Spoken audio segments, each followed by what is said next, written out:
Hi, my name is Maikel Putman. I'm a teacher here at Fontys ICT and Media Design. I've been working here for the past 5 years as a development teacher and I like playing board games. Hi, my name is Yuzhong, Penny. I have been teaching here for 5 years and teach media design and like user experience design. Hi, my name is Jan Salge. I'm a teacher at Fontys ICT, specifically in the area of media and ICT, and I'm also responsible for this studio. My name is Erdinç. I'm a lecturer here at Fontys ICT. No, most students don't know how to program when they start their studies here. We take that into account. We teach them the basics, and depending on what profile they choose, they develop from there. No. I think most of them, they didn't have any programming experience. Some of them, they know a bit. Yeah, a bit basic, yeah. No, our students don't really know how to program. Some do, but most of them don't. And that's also completely fine because we are starting with the basics and then go from there. And so it's not a problem. I think it is useful to know a little bit around your way around a PC and how it works, but it doesn't need specific language or specific programming knowledge. No, they don't need to know what's programming. They don't need to know how to use a mouse. That's actually really funny. I think sometimes I think that's also very interesting. Then I just say, oh, I don't know. That's a really good question. Sometimes I ask them to find it out. Sometimes I think, okay, I'll find it out. But a lot of times I like this. Yeah, you can stimulate some discussion, let them think what will be the answer. And a lot of times I just tell them, I don't know, it depends, because I think a lot of time in the working environment, you just don't have an answer, yes or no. Well, if I don't know the answer to a question, I'm going to be honest, because we are IT professionals, but that doesn't mean that we know everything. And the same goes for our students as does for our teachers.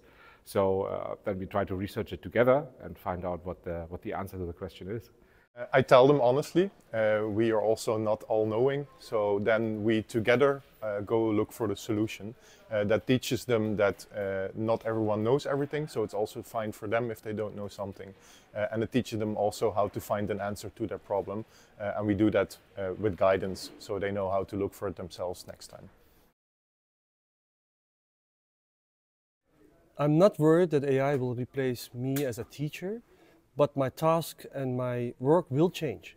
No, I'm not worried about that. I think AI is very good at generating things that normally take a lot more time. But I think in human interaction or in problem solving or stuff like that, you still need a human touch or at least guidance by a human. So I think the field might change a bit, but I don't think we will be replaced by AI technology.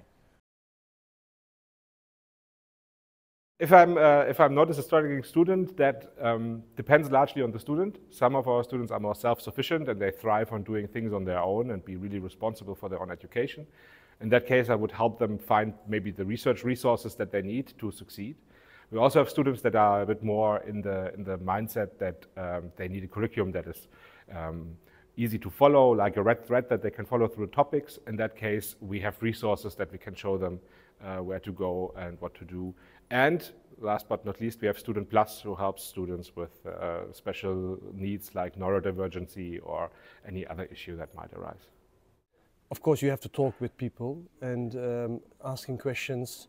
And if I can't help them, I can always send them to other specialists. If I know it's struggling students, I'll first see what's the reason behind it. If it's something it's the content of the knowledge or study, I think it's easier to help them. If there's something more than I can do or life or struggle, I can ask some other colleague for help or Student Plus. So, First of all, I talk with the student, see where the struggle is. If it's something that is with his knowledge or problem finding or solution finding on a problem. If it's something deeper, then it might be something that a semester coach can talk with the student about. And if it then goes even further, then we have other people here in school that they can talk to. So on all levels, students can get help with their problems and hopefully well, it will get resolved or helped by. I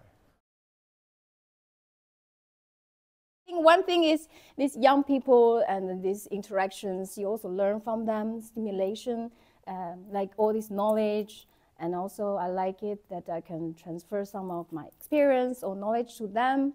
And also I have some freedom to really teach the things I'm passionate about.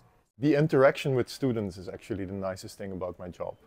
I love helping them, I love seeing them grow, and I've been working here long enough to see a student from the start of the education and then seeing them graduate, and how nice it is to see them grow into a professional. Each day it's different. Each hour is different. I like the contact with many different kinds of people from all over the world, with all kinds of different characters, with all kinds of different directions. I like to be creative and try new things, like this. These kind of things are, I always say I'm innovation obsessed, and that is something that I can really do here, and that where other people also can do, and where we can find out and try out new things together, which is really nice, I think. The biggest advice is come to school and work together with other students. Yes, my advice would be ask for help. If you're stuck with something, if you feel that you are behind and don't understand something, ask. We teachers love to explain stuff, and we also don't mind explaining it more often or explaining it in a different way. It is about you, that's why we're here, so use the help you can get.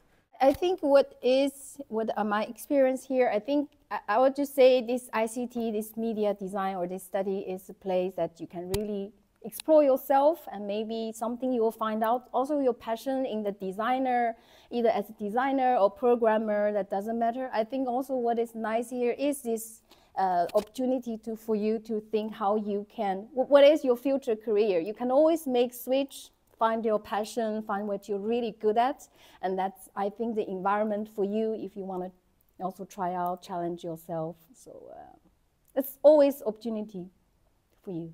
Advice for future students. I think if I can advise you one thing, it's to be authentic and dare to be yourself and find out what you actually want to do, not what you think you should do, but rather what you're good at, what you take pleasure in, and what you have a passion for. I think that's a very good advice, because you're going to do this for the rest of your life, highly likely. So better do something that you're really into and that you really like.